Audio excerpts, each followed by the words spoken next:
vou apresentar hoje tem a ver com a minha tese de mestrado e relaciona-se com a identificação de fatores de prognóstico para os resultados de sucesso da fisioterapia multimodal em utentes com dor cervical crónica. Os estudos epidemiológicos apontam para que 30 a 50% da população apresente dor cervical em algum momento da vida e que destes 50 a 85% não apresentem uma resolução dos seus sintomas, podendo desenvolver dor cervical crónica. Estas estimativas representam um elevado impacto desta condição, que se reflete tanto na vida do indivíduo devido à incapacidade associada e à redução da sua qualidade de vida, mas também na sociedade em geral devido às repercussões socioeconómicas. Por este motivo, temos assistido a uma necessidade de desenvolver medidas de avaliação e intervenção que sejam efetivas, mas o prognóstico e a sua importância também têm assumido mais destaque em termos de investigação. O prognóstico é um elemento importante para os nossos utentes porque procura responder às suas expectativas relativamente à condição clínica e à duração dos tratamentos, mas também é importante para nós, enquanto fisioterapeutas, porque nos ajuda a conhecer quais é que são as características dos utentes que podem ser preditivas dos resultados da nossa intervenção, beneficiando a nossa prática clínica e a nossa tomada de decisão. Assim, os estudos de prognóstico têm sido desenvolvidos em diversas condições e o seu desenho metodológico varia de acordo com a natureza da questão de investigação e dos objetivos que são colocados. Podemos, por exemplo, ter estudos que se focam em analisar os fatores que são diretamente responsáveis pelo prognóstico, ou seja, que estabelecem uma relação causal com o resultado, e aí estaremos a estudar fatores etiológicos. Depois existem ainda estudos que se focam na progressão dos sintomas ao longo do tempo, como é, por exemplo, o caso dos estudos que tentam identificar os fatores que se encontram associados ao desenvolvimento da cronicidade de determinada intervenção. E depois ainda podemos tentar identificar os fatores que indicam a probabilidade de obter um determinado resultado, ou seja, um bom ou um mau prognóstico. E aí estaremos a falar de fatores modificadores de efeito de tratamento ou de fatores de prognóstico. A principal diferença entre ambos é que essa probabilidade, no caso dos fatores modificadores de efeito de tratamento, encontra-se associada à resposta a um tratamento específico, enquanto para os fatores de prognóstico deve existir variabilidade da intervenção que reflita a prática clínica comum. Ou seja, basicamente, o que o estudo dos fatores de prognóstico nos diz é que os nossos resultados podem ser previstos pelas características que são apresentadas pelos utentes e pela nossa avaliação, independentemente dos procedimentos que são realizados. Contudo, este tipo de investigação e o desenvolvimento dos modelos preditivos para a dor cervical crónica é muito limitado ainda na literatura, porque existem muito poucos estudos e a sua heterogeneidade metodológica é muito vasta. Assim, desenvolvemos um estudo de corpo prospectivo que teve como objetivo determinar se o modelo baseado em fatores de prognóstico é capaz de prever os resultados de sucesso da fisioterapia multimodal a curto prazo em utentes com dor cervical crónica ao nível da incapacidade funcional, da intensidade da dor e da percepção global de melhoria. Neste estudo participaram 112 utentes com dor cervical crónica de origem não específica, que foram recrutados de forma consecutiva em 6 serviços de fisioterapia e de medicina física e de reabilitação em várias regiões do país. Os critérios de inclusão foram a presença de dor localizada na região cervical há mais de 3 meses, sem causa específica e associada ou não à sintomatologia do membro superior, terem idade compreendida entre os 18 e os 65 anos, não terem história de traumatismo recente ou de cirurgia cervical há menos de 6 meses, a ausência de patologia de origem maligna, visceral ou sistémica ou de outras condições de dor cervical associadas à patologia específica, saberem ler e escrever e as mulheres não poderiam estar grávidas. Os participantes foram avaliados na primeira semana de tratamento e 7 semanas após o início da intervenção multimodal. Na baseline foram avaliados através de um questionário de caracterização sociodemográfica e clínica, da versão portuguesa do NEC Disability Index e da escala numérica da dor. Estes instrumentos permitiram medir os potenciais fatores de prognóstico, que foram 12 características sociodemográficas e clínicas dos participantes. As características sociodemográficas foram a idade, o género, o estado civil, as habilitações literárias e a situação profissional atual. E os dados clínicos foram a duração da dor, a presença de dor referida para o membro superior, de cefaleia e tonturas, presença de outros sintomas localizados noutras regiões da coluna vertebral, a medicação e a intensidade da dor e a incapacidade funcional na baseline.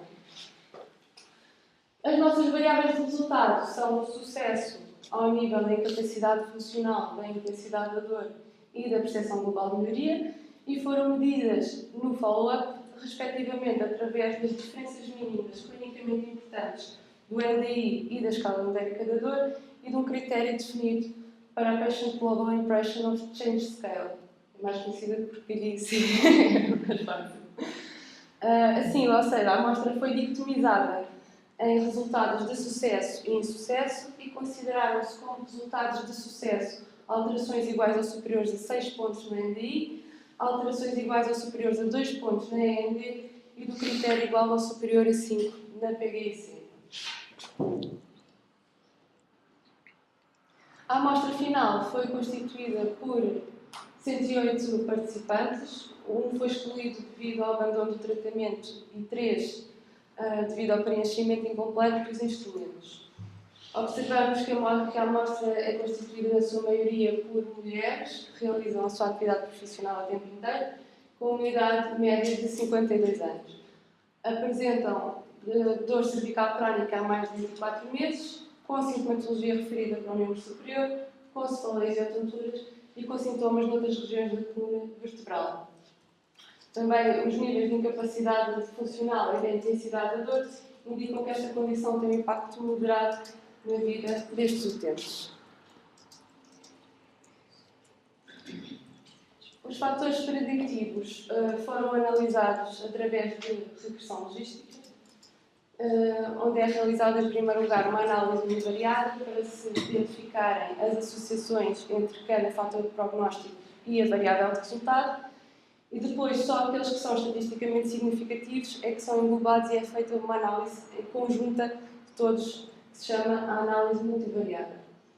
Os resultados para a incapacidade funcional demonstram que 58 utentes obtiveram resultados de sucesso, ou seja, tiveram pelo menos uma melhoria de 6 pontos ao nível do NDI, e que 50 não atingiram estes resultados, sendo 54% a probabilidade de obterem resultados de sucesso após 7 semanas de fisioterapia.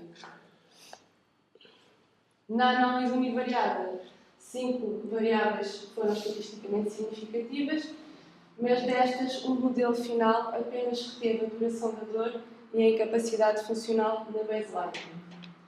Tendo a incapacidade sido tratada como uma variável contínua e a duração da dor dicotomizada numa duração superior ou inferior a 12 meses, o que estes resultados indicam é que utentes com elevados níveis de incapacidade na baseline e com uma duração da dor inferior a 12 meses têm maior probabilidade de obter resultados de sucesso ao nível da incapacidade funcional. Este gráfico surge exatamente para demonstrar isso, em que a probabilidade de obter um resultado de sucesso aumenta exponencialmente com a pontuação no NDI e que para a mesma pontuação, um utente com queixas de dor há menos de 12 meses tem sempre maior probabilidade de ter resultados de sucesso do que um utente com queixas há mais de 12 meses. Este modelo foi estatisticamente significativo e explica 30% da variância da melhoria da funcionalidade. Classifica corretamente 74,1% dos utentes, um acréscimo de 20% relativamente ao modelo NU, sendo este valor ligeiramente inferior aos 25% que são propostos para podermos qualificá-lo como tendo boas capacidades classificatórias. Também apresenta a capacidade cognitiva, também é avaliada através da sensibilidade e da especificidade, em que a sensibilidade representa a capacidade do modelo para predizer os utentes que obtiveram os resultados de sucesso e a especificidade dos resultados de insucesso, e este modelo apresenta uma capacidade preditiva moderada. A qualidade do ajuste do modelo foi ainda avaliada através da análise da área sobre a curva ROC, que representa basicamente a capacidade do modelo conseguir discriminar entre dois utentes qual é aquele que obterá melhores resultados. Verificamos então que este modelo tem uma boa capacidade discriminante com sensibilidade moderada e elevada especificidade. Relativamente à intensidade da dor, 71 utentes obtiveram resultados de sucesso e 36 obtiveram resultados de insucesso, sendo 66% a probabilidade de termos bons resultados ao nível da redução da intensidade da dor. Na regressão, a análise univariada só revelou uma associação com o outcome para o género e para a intensidade da dor no baseline, mas o modelo final reteve apenas a intensidade da dor. E estes resultados representam que a probabilidade de obter os resultados de sucesso na redução da intensidade da dor aumenta 32,1% por cada unidade de pontuação da escala numérica da dor. Este modelo foi estatisticamente significativo, mas explica apenas 7,5% da variância da redução da intensidade da dor, que se classifica corretamente 68,2% dos utentes, apenas um acréscimo de 1,8% relativamente ao modelo nulo. Tem sensibilidade elevada, mas uma especificidade também muito reduzida. E a sua capacidade discriminante é fraca. Tal como a Rita disse há bocado, não é? É interessante notar que a intensidade da dor por si só explica 7,5% dos resultados na melhoria da intensidade da dor. Portanto, que outros fatores é que podem estar a contribuir para a melhoria ou para a manutenção da condição? Não é? Isto remete-nos um pouco até para o conceito da multidimensionalidade da dor. Relativamente à percepção global de melhoria, 66 utentes obtiveram resultados de sucesso e 42 resultados de insucesso. A probabilidade de obter os bons resultados foi então de 61%. 5 variáveis foram estatisticamente significativas na análise univariada e destes o modelo final teve a duração da dor, a presença de cefaleias e tonturas e a intensidade da dor na baseline, indicando que utentes com baixos níveis de intensidade da dor na baseline, com queixas de dor há mais de 12 meses e com cefaleias e tonturas, têm maior probabilidade de obter resultados de sucesso na redução da dor. Estes resultados são então demonstrados pelos gráficos, em que se vê que a probabilidade de obter os bons resultados diminui em função da pontuação na escala numérica da dor e que a probabilidade de obter estes resultados é sempre maior no caso de utentes com uma duração de dor superior a 12 meses e que no caso comparando, claro, com utentes com queixas de dor há menos de 12 meses, e a mesma coisa acontece para as cefaleias e tonturas, onde a probabilidade de obter estes resultados é tendencialmente maior em utentes com cefaleias e tonturas. Isto é muita coisa, tenho que fazer reformar o raciocínio. Este modelo é estatisticamente significativo e explica 27,5% da melhoria da variância ao nível da percepção global de melhoria. Classifica 73,1% dos utentes corretamente, um acréscimo de 12% relativamente ao modelo nulo. Tem uma sensibilidade elevada e uma especificidade moderada. E a sua capacidade discriminante é boa também. Depois, para melhorar a interpretação clínica dos resultados, procedemos a uma análise de clusters das variáveis preditivas, focando a probabilidade pós-teste de sucesso às 7 semanas.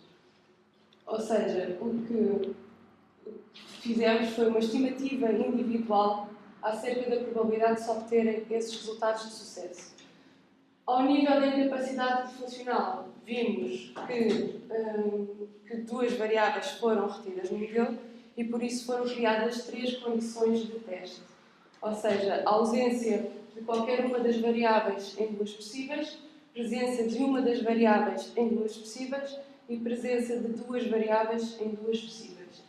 De seguida foram calculados o número de participantes que estava incluído em cada uma das condições de teste. Para isso, primeiro tivemos que proceder à dicotomização do NDI na baseline para perceber qual é que era o ponto de corte deste instrumento. Este ponto de corte foi definido em 18,5 pontos, de acordo com o equilíbrio da sensibilidade e da especificidade. Depois foram calculados a sensibilidade e a especificidade para cada condição de teste, os casos de probabilidade positivos e negativos, para depois conseguirmos então calcular a probabilidade pós-teste de sucesso. O que é que isto significa? Significa que o maior aumento na probabilidade de obter resultados de sucesso acontece quando estamos perante utentes que têm as duas variáveis no baseline e que utentes que a probabilidade de obtermos bons resultados ao nível da incapacidade funcional aumenta de 54%, que era a probabilidade pré-teste, para 81% quando estamos perante... Sou eu? Não. Aumenta de 54% para 81% quando estamos perante utentes com uma pontuação no NDI superior a 19 pontos e com uma duração de dor inferior a 12 meses.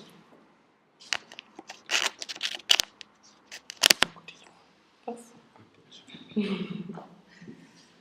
Os mesmos procedimentos foram realizados para a percepção global de melhoria. Aqui não incluímos a intensidade da dor, porque o modelo multivariado só reteve uma variável. Isto, para realizar esta análise é preciso mais do que uma variável. E definimos então o ponto de corte da escala numérica da dor. Este ponto de corte foi de 6 pontos. Depois, e tendo em conta que este modelo reteve mais uma variável, foram criadas 4 condições de teste e feitos os mesmos cálculos como para a análise anterior. Verificamos que o aumento na probabilidade de obter os resultados de sucesso é semelhante na presença de 2 ou 3 variáveis, porque a diferença entre elas é de apenas 1%. No entanto, o maior aumento verifica-se na presença das 3 variáveis na baseline, indicando que a probabilidade de obter resultados de sucesso ao nível da percepção global de melhoria aumenta de 61% para 77% quando estamos perante indivíduos com uma pontuação na escala numérica da dor inferior a 6 pontos, com uma duração de dor superior a 12 meses e com cefaleias e otonturas. A questão que podemos colocar aqui é se existe este aumento de probabilidade para estes utentes com uma intervenção multimodal.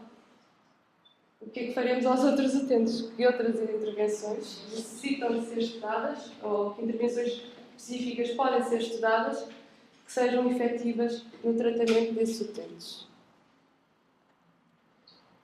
Em suma, isto é tudo aquilo que eu acabei de dizer. Não vale a pena estar a repetir, basicamente é o resumo.